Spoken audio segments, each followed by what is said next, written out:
Hello friends, வணக்கம். Welcome to happy homemakers kitchen. எல்லாரும் நல்லா இருக்கீங்களா? இன்னைக்கு நம்ம பார்க்க போற ரெசிபி கேஷ்யூ முறுக்கு அல்லது முந்திரி முறுக்கு. இதுக்கு தேவையான பொருட்கள்: 1/4 கப் அளவுக்கு முந்திரி பருப்பு.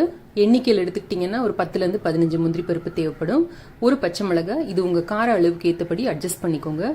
ஒரு சின்ன பீஸ் பொரிச்ச பெருங்காயம் எடுத்திருக்கேன்னா, உங்ககிட்ட பவுடர் பெருங்காயம் இருந்ததுன்னா 1/4 டீஸ்பூன் அளவுக்கு எடுத்துக்கோங்க. இந்த 1 கப் அளவுக்கு அரிசி மாவு எடுத்திருக்கேன். இது வந்து வீட்டில் அரைச்ச பச்சரிசி மாவு தான். இதுக்கு தேவையான அளவு உப்பு இங்கே எடுத்திருக்கேன். ஒரு 1/4 டீஸ்பூன் அளவுக்கு கருப்பு எள் எடுத்திருக்கேன். இதுக்கு பதில் வேணா நீங்க வந்து சீரகம் கூட சேர்த்துக்கலாம். தேவையான அளவு தண்ணீர். முந்திரி, பச்சை மிளகாய், பெருங்காயம், உப்பு எல்லாத்தையும் சேர்த்து ஒரு 3 டேபிள் ஸ்பூன் அளவுக்கு தண்ணி விட்டு நல்ல மையா அரைச்சிருக்கேன். நான் இன்னைக்கு இதுல பச்சை மிளகு சேர்த்திருக்கேன். உங்களுக்கு விருப்பம்னா சேர்த்துக்கோங்க, இல்லாட்டி வெறும் பெருங்காயமும் உப்பு மட்டும் சேர்த்தா கூட போதும். ஒரு மிக்சிங் பவுல்ல இந்த 1 கப் அளவுக்கு மாவு எடுத்துக்கோங்க. இன்னைக்கு நான் இதுக்கு வீட்டில் அரைச்ச பச்சரிசி மாவு தான் எடுத்துருக்கிறேன். இது பதப்படுத்தின அரிசி மாவு எல்லாம் கிடையாது. நீங்க நார்மலா கடையில வாங்குற அரிசி மாவு கூட இதுக்கு யூஸ் பண்ணிக்கலாம். சலிச்சுட்டு யூஸ் பண்ணுங்க. அதே மாதிரி அந்த வாங்குற அரிசி மாவுல ஒரு கோலம் போட்டு பாருங்க. ஈஸியா வருது அப்படின்னா அப்படியே யூஸ் பண்ணுங்க. இல்லாட்டி வெறும் எண்ணெய் சட்டியில போட்டு ஒரு வறுத்துட்டு அதுக்கப்புறமா யூஸ் பண்ணிக்கோங்க. இதுல 1/4 டீஸ்பூன் அளவுக்கு எள்ளு, இது கூட ஒரு டீஸ்பூன் அளவுக்கு வெண்ணெய் சேர்த்துக்கோங்க. உங்களுக்கு வெண்ணெய் சேர்த்துக்க விருப்பம் இல்லைன்னா ஒரு டீஸ்பூன் அளவுக்கு நல்ல காய்ச்சின சூடான எண்ணெயை சேர்த்துக்கோங்க. நம்ம அரைச்சி வச்சிருக்கிற இந்த முந்திரி விழுது முதல்ல இதை சேர்த்து நல்லா பிசைஞ்சுக்கலாம். இப்போ நம்ம முந்திரி அரைச்ச மிக்சியை அலசி அந்த தண்ணி கொஞ்சம் விட்டுக்கலாம். கொஞ்சம் கொஞ்சமா சேர்த்து பிசைஞ்சுக்கோங்க.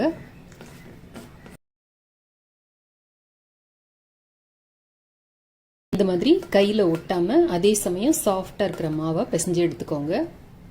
முறுக்கு அச்சுல இந்த ஸ்டார் முறுக்கு அச்சை போட்டுக்கோங்க. இப்ப இந்த மாவை நிரப்பிக்கலாம்.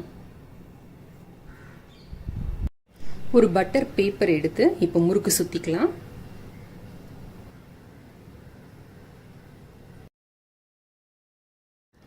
இந்த மாதிரி உங்களுக்கு எவ்வளவு இழை வேணுமோ அதுக்கு ஏற்றபடி சுத்திக்கோங்க.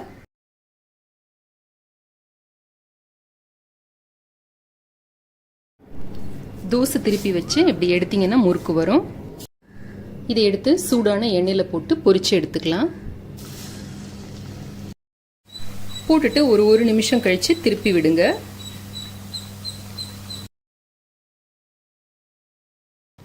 இந்த மாதிரி சத்தம் நல்லா அடங்கி அந்த பபிள்ஸ் குறைஞ்சோடனே எடுத்தோம்னா நம்மளோட முந்திரி முறுக்கு அல்லது கேஷ்யூ முறுக்கு தயார். நம்ம எடுத்த அளவுக்கு 20லேருந்து 22 முறுக்கு கிடைக்கும்.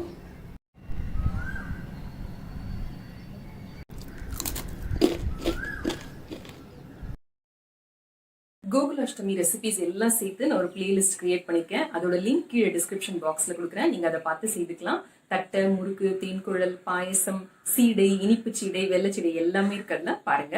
நம்ம சேனல்ல வர ரெசிபிஸ் ஏதாவது ட்ரை பண்ணீங்கன்னா இன்ஸ்டால அந்த போட்டோ போஸ்ட் பண்ணிட்டு என்ன டேக் பண்ணுங்க. இன்ஸ்டால என்னோட ஐடி happyhomemaker_தமிழ். நம்ம சேனல்ல வர்ற பொருட்கள் ஏதாவது வாங்கணும், இல்ல இன்கிரீடியன்ஸ் ஏதாவது வாங்கணும் அப்படின்னா கீழே அமேசான் லிங்க் கொடுத்துருக்கேன். அதுல போனீங்கன்னா வாங்கலாம். நம்மளோட மற்ற 2 சேனல்களான ஹாப்பி ஹோம்மேக்கர் கோலம் 2 லிங்க்கும் கீழே இருக்கிற டிஸ்கிரிப்ஷன் பாக்ஸ்ல இருக்கு. பாருங்க, சப்ஸ்கிரைப் பண்ணிக்கோங்க, சப்போர்ட் பண்ணுங்க.